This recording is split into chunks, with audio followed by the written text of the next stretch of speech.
신앙과 교회의 역사 속에서 가장 어둡고 고통스러웠던 시대들의 공통점이 있습니다. 그건 문제가 생기거나 또 어려움이 찾아온 것만은 아니었습니다. 가장 중요한 공통점, 바로 하나님의 말씀이 사라진 시대였다는 것입니다.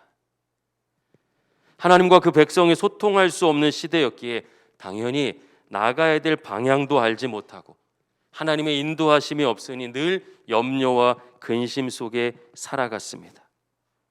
시편 1편은 하나님의 말씀을 붙잡고 살아가는 사람이 복 있는 사람이라 선언합니다. 시편 기자는 말씀을 붙잡는 사람이 시냇가에 심은 나무처럼 풍성하고 철을 따라 열매 맺는다고 증언하고 있죠. 말씀 없는 시대, 말씀 없는 사람은 언제나 완전히 고갈되고 말라버렸습니다. 말씀이 있습니까? 말씀이 들립니까? 하나님의 음성이 우리의 마음밭에 심기어지고 있습니까? 우리 신명기 10장 13절 말씀, 구약성경 278쪽의 말씀 한번 같이 찾아보겠습니다. 구약성경 278쪽 신명기 10장 13절 말씀입니다. 현장이나 온라인 모든 예배 가운데 우리 같이 말씀을 찾고 줄도 긋고 또 내용도 적어보고 주보에도 기록을 남기면서 예배에 적극적으로 함께 참여해서 하나님의 음성에 귀를 기울였으면 좋겠습니다. 조금 늦어지고 불편해도 계속 찾아보려고 해요. 신명기 10장 13절 말씀 우리 함께 읽겠습니다. 내가 오늘 내 행복을 위하여 내게 명하는 여호와의 명령과 규례를 지킬 것이 아니냐. 아멘. 하나님의 마음을 알 수 있습니다. 말씀을 듣고 믿고 살게 하시는 이유는 부담과 짐이 아니었습니다. 오늘 내 삶의 진정한 행복을 위해서 하나님은 말씀을 주시고 말씀을 듣고 믿고 살게 하십니다. 사랑하는 여러분, 말씀은 우리에게 하나님을 알려줍니다. 말씀은 우리에게 하나님의 뜻과 계획을 보여줍니다. 말씀은 우리로 하여금 진리의 길, 생명의 길이 무엇인지 분별할 수 있도록 힘을 줍니다. 말씀이 우리를 이끌어갑니다. 또한 말씀은 죄와 사망의 권세를 이기신 예수님의 승리를 우리 삶으로 가져옵니다. 사단을 대적하고 이기는 힘이 됩니다. 진정한 위로는 말씀에 있습니다. 치유와 회복과 변화의 역사가 있는 곳마다 말씀이 흥왕했습니다. 말씀이 능력입니다. 말씀으로 세상을 이길 수 있습니다. 우리 신세계교회 모든 믿음의 가족들이 말씀의 힘을, 말씀의 능력을, 말씀의 역사를 간증하게 되기를 예수님의 이름으로 간절히 축복합니다. 하지만 안타깝게도 오늘날의 많은 성도들은 하나님의 말씀을 별 볼 일 없는 것으로 여기거나 무관심해합니다. 교회 안에 정말 2000년 이상 오래된 오해가 있어요. 기적과 체험 같은 것이 있어야 잘 믿고 행복해질 수 있을 거라 생각하는 오해입니다. 하나님, 이번에 응답해 주시면, 이 일만 해결해 주시면 제가 잘 믿겠습니다. 제가 주님 따르겠습니다. 우리 늘 그런 생각을 하죠. 때로는 그럴듯해 보이고 믿음처럼 보이기도 합니다. 그러나 성경은요, 그것이 자기의 길을 따라간 것이래요. 욕망을 따라 살아간 삶이라 합니다. 성경을 차분히 읽어보십시오. 정반대의 이야기를 하고 있습니다. 사람들은 오병이어로 5,000명을 먹이시는 예수님의 놀라운 기적을 눈앞에서 체험했고 먹었고 배불렀습니다. 그러나 주님을 믿지 않고 떠나가죠. 이스라엘 백성들은 광야에서 수없이 많은 이적을 체험합니다. 여러분, 광야는요, 생명이 살 수 없는 곳이에요. 광야는 일교차만으로도 이 바위가, 큰 바위가 쪼개지는 곳이죠. 사람이 살 수 없어요. 생명이 살 수 없는 곳입니다. 그런데 그곳에서 40년을 살았어요. 성경의 오해 중에 또 하나는 광야를 고난, 괴로움, 어려움으로만 보는 것이에요. 아니에요. 광야는 하나님께서 함께 하시는 곳이었습니다. 매일의 삶이, 생명이 살 수 없는 그곳에서 매일 살아나는, 매일의 기적을 체험한 곳이 광야죠. 여러분, 코로나19가 딱 터지고 나니까 우리 다 알게 됐어요. 사람을 위협하는 바이러스가 막 수만 개래요. 그런데 코로나19 이전에 일상을 살았다는 것이, 바이러스에 감염되지 않고 일상을 살았다는 것이 얼마나 놀라운 기적입니까? 매일이 기적이었지만 믿지 않았습니다. 이스라엘은 광야 속에서 하나님의 기적을 경험하며 살았지만 그들은 결국 하나님을 밀어내고 믿지 않고 의지하지 않았습니다. 예수님께서 죽은 나사로를 살리셨어요. 상상할 수 없는 기적이죠. 오늘날 우리는 믿어지지 않을 정도의 기적이에요. 그러나 사람들은 그 기적을 보자 주님을 믿지 않고 오히려 죽이려고 했습니다. 그 사건 이후에 요한복음은요, 이제 기적의 이야기가 끝나고 영광의 이야기로 바뀌죠. 그 영광은 기적이 아니라 십자가의 고난이었습니다. 성경은 전혀 다른 결로 이야기하고 있어요. 예레미야 선지자를 통해서 하나님 가르쳐 주시죠. 만물보다 부패한 것이 사람의 마음이다. 우리 마음 속에 있는 불신, 믿지 못하는 것, 염려하고 근심하는 것, 자기 욕심을 따라 살아가는 망가진 내 마음은 하나님의 말씀 없이 치유되지 않습니다. 오늘 본문은 요한복음에 나타나는 첫 번째 회심자들에 대한 이야기입니다. 제대로 믿은 첫사람들, 삶이 변화된 사람들, 요한복음의 언어로라면 거듭난 첫사람들에 대한 증언이에요. 그런데 믿음 생활 잘하는 것 같은 유대인들이 아니었습니다. 오히려 유대인들은 하나님 사랑하고 하나님 잘 따르고 율법 잘 지킨다 생각했던 그들은 표적만 쫓아갔어요. 하나님의 아들 예수 그리스도를 보고도 죽이려고만 합니다. 그런데 정반대로 극명하게 대조시키는 거죠. 천대받고 무시당하고 이름도 없었던 사마리아 여인, 사마리아 사람들은 주님의 말씀을 듣고 믿어 새로워지고 있습니다. 요한복음은 마태, 마가, 누가 이 세 복음서와 다르게 신학화한 책이에요. 의미 중심으로 재편성된, 다시 기록된 책입니다. 시간 순서가 아니에요. 제일 마지막에 있었던 일을 제일 처음 기록하기도 합니다. 의미가 중요한 것이, 예수님이 어떤 분이신가? 왜 예수님을 이 땅에 보내셨는가? 왜 예수님은 고난의 길을 가시는가? 그 이야기하는 게 가장 중요해요. 그래서 요한복음 3장에 니고데모라고 하는 이스라엘의 선생은 예수님의 말귀도 못 알아듣는데 무시당하고 천대받았던 사마리아 여인은 말씀을 듣고 믿고 주님을 알아보고 있습니다. 요한복음 4장은요 좀 특이해요. 예수님을 믿고 거듭난 첫사람의 이야기들, 요한복음의 첫사람의 이야기들이 적혀 있는데 주님이 어떤 기적도 일으키지 않고 계십니다. 말씀만 하셔요. 사마리아 여인을 만났을 때도 기적으로 하나님의 아들됨을 증언하지 않으시고 말씀만 나누셨습니다. 그런데 말씀을 들은 여인의 눈이 달라지죠. 여러분 잘 보셔야 돼요. 환경과 상황이 달라진 것이 아니었습니다. 눈이 달라졌어요. 땅의 사람이 아니라 마치 하늘에 속한 사람처럼 주님이 누구신지를 정확하게 고백하게 됩니다. 앞서 말씀드렸죠. 이스라엘의 선생이라 불린 니고데모는 땅의 눈으로 보고 있는데 이름도 기록되지 않은 이 여인은 주님을 제대로 보고 믿음의 눈으로 보고 깨닫고 만나고 누리고 있습니다. 여러분 요한복음 4장 다시 한번 찾아보실까요?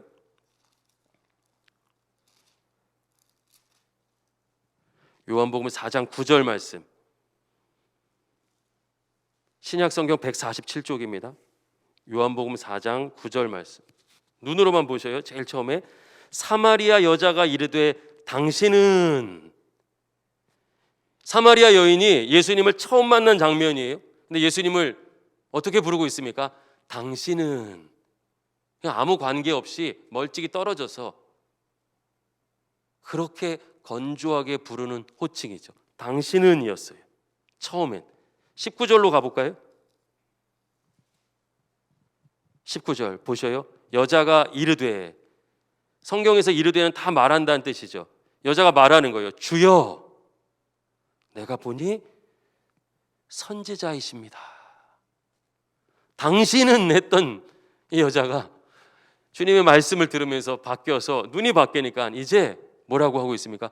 주여, 주님, 선지자시네요. 하나님이 보내셨습니다. 29절 볼까요? 같이 한번 읽어보겠습니다. 시작. 내가 행한 모든 일을 내게 말한 사람을 와서 보라. 이는 그리스도가 아니냐 하니. 아멘. 그리스도, 구원자란 뜻이죠. 지금 갑자기 이 여인이 변한 거예요. 말씀을 듣고 믿게 되어 변한 것입니다. 이는 그리스도가 아니냐, 이는 구원자가 아니라, 내가 구원자를 만났습니다. 내가 메시아를 만났습니다. 내가 그리스도를 만났습니다. 외치고 있어요. 말씀이 이 여인을 새롭게 했습니다. 말씀이 사마리아 여인을 거듭나게 했습니다. 28절 보면 사마리아 여인이 물동이를 버려두고 동네로 들어갑니다. 4장 시작할 때 한낮에, 성경이 이야기해요. 물을 기르러 한낮에 나왔습니다. 한낮에 물을 기르지 않았어요. 왜냐하면 중동의 한낮 날씨는 엄청난 폭염이어서 사람이 조금만 서 있으면 쓰러질 수도 있기 때문에 그땐 다 집에서 쉬었습니다. 한낮에 왜 나왔을까요? 사람이 두려운 거예요. 그런 상처, 부끄러움, 삶의 비참함을 가진 여인이었죠. 피해서 나왔는데 지금 물동이를 버려두고 동네로 들어갑니다. 더 이상 두렵지 않은 것이 삶의 변화, 가치관의 변화입니다. 여러분, 말씀이 그녀를 새롭게 하고 있습니다. 어제의 그 여인이 아닙니다. 그동안 그녀를 짓누르고 있던 모든 부끄러움과 모멸감과 두려움이 이제는 이 여인을 흔들지 못합니다. 사람을 피해 나오던 그 여인이 두려움을 이기고 사람들 앞에 나가서 저분이 그리스도입니다, 저분이 구원자입니다, 저분입니다 라고 전하고 있어요. 다시 한번 강조합니다. 환경이 달라지거나 원하는 것을 얻어서 일어난 결과가 아니에요. 말씀을 듣고 믿음으로 그 어떤 환경의 변화와 기적보다 큰 위로와 평안을 누리고 있습니다. 여러분, 이것이 말씀을 믿는 믿음의 은혜요, 하나님께서 우리에게 예비하신 하나님의 역사인 줄로 믿습니다. 39절을 볼까요? 우리 39절, 요한복음 4장 39절 같이 읽겠습니다. 여자의 말이 내가 행한 모든 것을 그가 내게 말하였다 증언하므로 그 동네 중에 많은 사마리아인이 예수를 믿는지라. 아멘. 여자의 말이 내가 행한 모든 것을 예수님이 말하셨다는 거예요. 그걸 또 사람들한테 말하고 있어요. 그녀의 모든 과거, 숨기고 싶은 것, 감추고 싶은 것, 상처받아서 절망스러웠던 그 모든 것을 주님이 아시는 거예요. 그리고 부끄러워 숨기고 있던 그것을 사람들에게 다 이야기하면서 예수님을 증언합니다. 그랬더니 이 여인의 이야기를 듣고서 사마리아 사람들이 믿기 시작하죠. 오늘날로 표현하면 사마리아 여인이 간증을 잘한 거예요. 사마리아 사람들은 사실 믿었다기보다는 어땠을까요? 관심을 갖게 됐다, 더 정확하겠죠. 40절을 보면 예수님께서 이틀을 머무시면서 그 사마리아 사람들에게 뭘 하십니까? 말씀을 전하십니다. 그 결과 41절 보면 예수님의 말씀 때문에 믿는 사람이 더 많아집니다. 시작은 사마리아 여인의 증언이었어요. 그냥 내가 내 삶에 나타나신, 나를 만나주신, 내 삶에 은혜를 주신 주님을 자랑하기만 했는데 말씀의 역사로 이어진 것이에요. 네, 여러분, 이 사마리아 사람들에게도 기적은 없었습니다. 오직 주님은 말씀만 하셨습니다. 42절에 이들도 바뀌기 시작하죠. 사마리아 사람들이 이 사마리아 여인에게 뭐라고 합니까? 이젠 네 얘기 듣고 믿는 것이 아니다. 네가 믿고 좀 좋아 보여서 관심 가졌었는데 난 그 정도가 아니다. 나도 예수님의 말씀을 들었다. 말씀을 듣고 믿고 살고 있다. 여러분, 주님이 이틀 동안 그들과 함께 하시면서 전한 생명의 복음이 그들을 이전과 다른 사람, 하나님 나라의 백성, 믿음의 사람으로 새롭게 창조한 것입니다. 어떻게 이것이 가능합니까? 하나님의 말씀을 살아있고 운동력이 있어서 좌우의 날선 어떤 검보다 예리하여 혼과 영과 및 관절과 골수를 쪼개 찔러 우리 마음의 생각과 뜻을 감찰합니다. 버려야 될 것, 더러운 것, 죄된 것 다 끊어내게 하시고 새로운 것, 진리의 것, 영원한 것, 하나님에 속한 것, 은혜인 것, 구원인 것, 능력인 것을 믿게 하셔서 우리를 하나님의 사람, 믿음의 사람으로 새롭게 창조하십니다. 말씀의 능력이죠. 베드로전서 1장 23절 말씀 우리 한번 찾아볼까요? 신약 성경 378쪽입니다.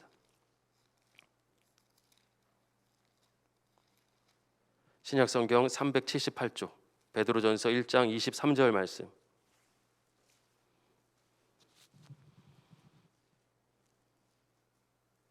베드로전서 1장 23절 신약 성경 378쪽 우리 함께 읽겠습니다.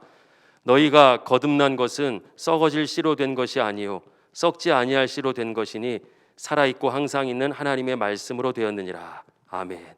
여러분, 이들이 거듭난 이유는 썩어질 것, 세상의 환경이 좋아지고 원하는 것을 얻어서가 아니었습니다. 썩지 아니할 씨, 우리를 영원한 하나님의 생명으로 인도하시는 예수 그리스도의 십자가 죽음과 부활의 역사, 그분을 통해서 이루시는 하나님의 일, 바로 하나님의 말씀을 통해서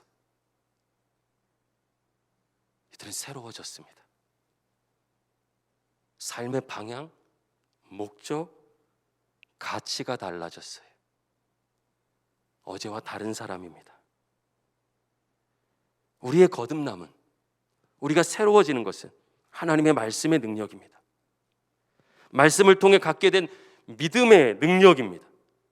그리고 이 믿음은 하나님의 말씀을 들을 때 생기는 것이 로마서 10장 17절 여러분 외우셨으면 좋겠는데요. 그러므로 믿음은 들음에서 나며 들음은 그리스도의 말씀으로 말미암았느니라. 말미암았느니라. 그리스도의 말씀에서 비롯됩니다. 말씀의 힘입니다. 이렇게 해석해도 이상하지 않아요. 여러분, 우리는 정말 힘들고 소란스럽고 평안을 잃은 시대를 살고 있습니다. 그래서 더욱 하나님의 음성을 듣는 것이 중요하죠. 사단의 괴계를 분별하실 수 있어야 돼요. 우리 마음을 보십시오. 여러분의 마음을 보세요. 소란스러워지니, 문제가 생기니, 어려움이 찾아오니 아유 지금은 힘들어서 믿음 생활 못하겠다. 아유 지금은 정신 사나워서 말씀을 못 보겠다. 여러분, 정신 사납고 소란스럽고 평안을 잃고 어려움이 찾아온 그때는 그 어느 순간보다도 말씀의 능력이 필요한 순간인데 우리 스스로 말씀을 밀어내게 합니다. 그게 사단의 괴계예요. 분별해야 됩니다. 그래서 더더욱 하나님의 음성을 듣는 것이 중요합니다. 여러분, 큐티 몇 번 하자, 숙제하자 이런 얘기도 아니고 성경 지식을 좀 많이 쌓아서 성경 이야기하면 잘 말하자 이런 얘기가 아닙니다. 하나님의 음성을 들어야 하나님을 알게 됩니다. 하나님의 말씀을 들어야 하나님의 뜻을 알게 되는 것입니다. 하나님이 기뻐하시는 것이 무엇인지, 무엇을 옳다고 말씀하시는지, 무엇을 조심하라고 하는지, 어떻게 이길 수 있는지, 하나님이 원하시는 것이 무엇인지, 좋아하시는 것이 무엇인지, 우리 삶에 진짜 필요한 것이 무엇인지를 말씀을 들어야 알 수 있습니다. 여러분, 말씀을 통해 하나님을 알고 바르게 믿게 되었을 때 비로소 우리는 우리 삶을 제대로 보는 눈을 갖게 되는 것이, 고난과 어려움을 보는 눈도 달라집니다. 여러분, 세상이 막 발전하고 그 발전의 굉장히 큰 핵심은 기술이고 물질이잖아요.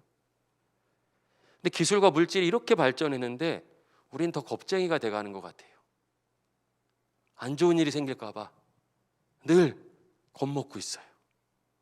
조금 문제가 생기면 저주받은 것 같아요. 두려워요. 염려가 생겨요. 아직 일어나지도 않았는데 오늘 움츠러들어져 있어요.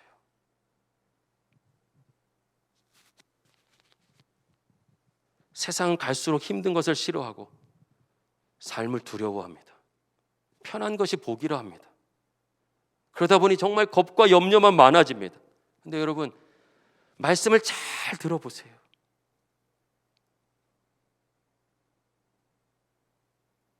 우리가 그렇게 싫어하는 고난 속에서 믿음을 확인하게 됩니다.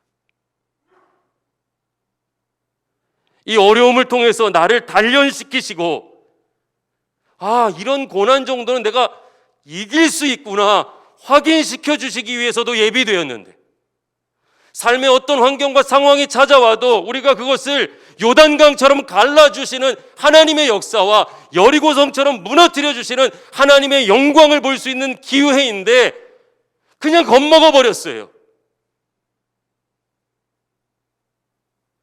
하나님의 음성에 귀를 기울이지 않자 삶과 고난과 세상을 보는 눈이 변질되어 버린 것입니다. 여러분, 말씀을 잘 듣는 것이 신앙의 기초입니다. 초보란 뜻이 아니에요. 기본기, 토대, 파운데이션이라는 의미입니다. 기초를 무시하는 이들은 잠깐 빨리 성장하는 것처럼 보이지만 중간쯤 가서 정상에 오르지 못해 결국 무너집니다. 건설 현장만의 이야기가 아니에요. 우리 삶과 신앙도 동일합니다. 여러분, 함께 일해보면은요, 기본기가 없는 사람들이 너무 많아요. 중요하게 생각하지 않습니다. 자기는 이미 그런 수준이 아니라는 거예요. 그래서 늘 제자리로 돌아가 다시 시작하는데도 모릅니다. 기초를 무시하면 무너집니다. 말씀을 잘 듣는 것, 그것이 신앙의 기초요, 기둥입니다. 다윗이 이런 고백을 하죠. 내가 사망의 음침한 골짜기로 다닐지라도 해를 두려워하지 않을 것은 주께서 나와 함께 하심이라. 멋있는 시로 썼어요. 일상의 언어로 이야기하면 음침한 골짜기와 어려운 삶의 상황 속에 처해봤어요.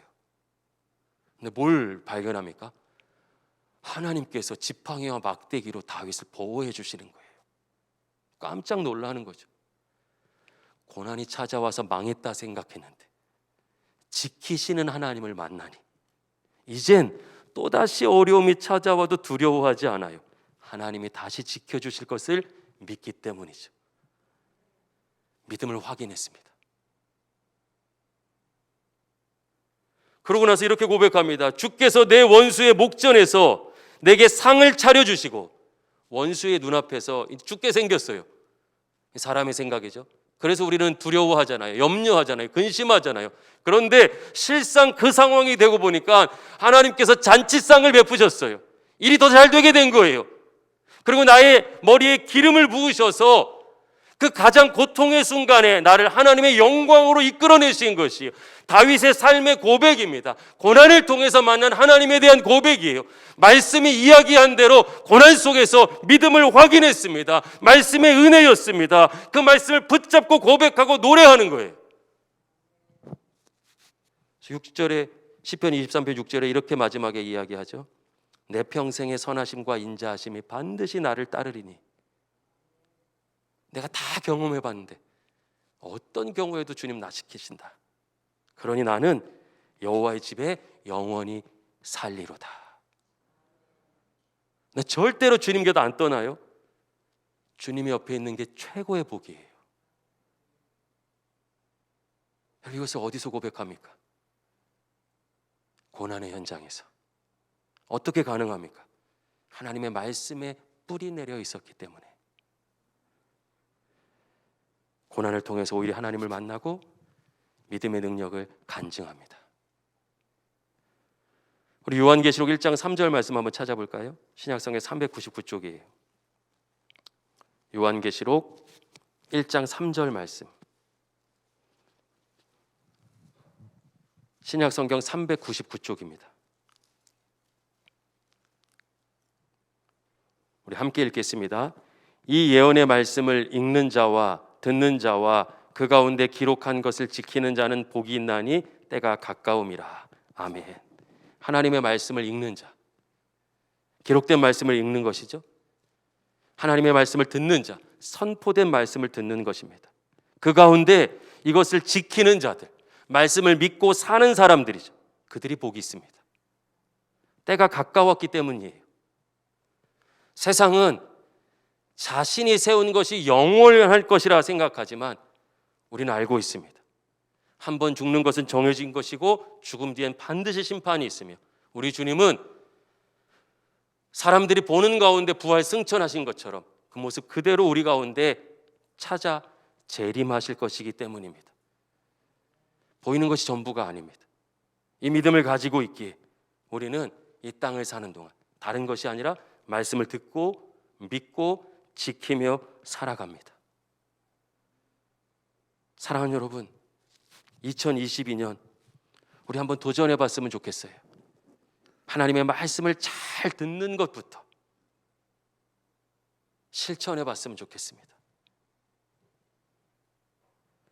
환경이 아니라 하나님의 말씀으로 사는 사람이라 가르쳐 주셨으니 생각지 못한 일이 왔을 때도 말씀을 꺼내서 이겨보는 것이에요.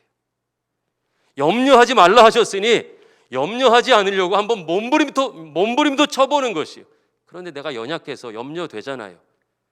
그래서 주신 선물이 기도예요. 우리의 힘으로 말씀을 온전히 지킬 수 없기에 하나님 의지하라고, 하나님과 소통하라고, 하나님께 구하라고 기도를 주신 것이. 하나님, 말씀을 살 능력이 없습니다. 도와주세요. 믿음을 주세요. 용기를 주세요. 함께할 사람을 보내주세요. 그렇습니다. 신앙생활을 혼자 하는 것이 아니에요. 우리에게 믿음의 가족이 있습니다. 서로 같이 돌보는 우리는 한몸 공동체입니다. 오이코스로 모여서 선포된 말씀을 나누고 어떻게 한 주간 살아갈까 생각해보고 결단도 해보는 것입니다. 매일 살아가면서 오늘 말씀대로 한번 인내해봤는데 염려를 끊어봤는데 두려움 대신에 근심이 찾아오면 두려움 대신에 기도해봤습니다. 3일째까지는 됐는데 4일째는 안 되네요. 그러면 그게 기도 제목이에요. 우리가 서로를 격려하고 위로하고 도전하며 기도해 주는 것이죠. 말씀을 나누는 것이에요. 말씀을 듣고 믿고 살아내는 것이 진짜 복이기에 믿음의 가족과 함께 말씀을 나누는 것입니다. 여러분 정말 해보고 싶어요. 도전해보고 싶어요. 하나님이 살아계시기에 우리에게도 동일한 역사가 임할 것을 믿기에 말씀을 듣고 믿고 살아내는 이 위대한 신앙의 첫걸음을 함께 시도해보고 싶어요. 우리 같이 한번 이렇게 주목을 한번 줘보실까요? 불끈 주시고 옆에 분들 보시고서 이렇게 한번 인사해 보겠습니다. 한번 해봅시다. 한번 해봅시다. 한번 해보는 거예요. 안 되면 다시 하면 돼요. 안 되면 또 하면 돼요. 넘어지면 일어나서 같이 하면 돼요. 이렇게 세워줄 믿음의 가족이 옆에 있습니다. 여러분 하나님의 사랑의 가장 큰 강점이 뭔지 아세요? 오래 참고 기다려 주시는 거예요. 나를 믿기 때문에, 나를 인정하셨어. 내가 해낼 수 있다 믿으셨어. 사랑하는 여러분, 한번 해보는 것입니다. 말씀을 듣고 믿고 살아내며 하나님의 능력을 내 삶 가운데 간증하는 우리 모두가 될 수 있기를 예수님의 이름으로 간절히 축원합니다.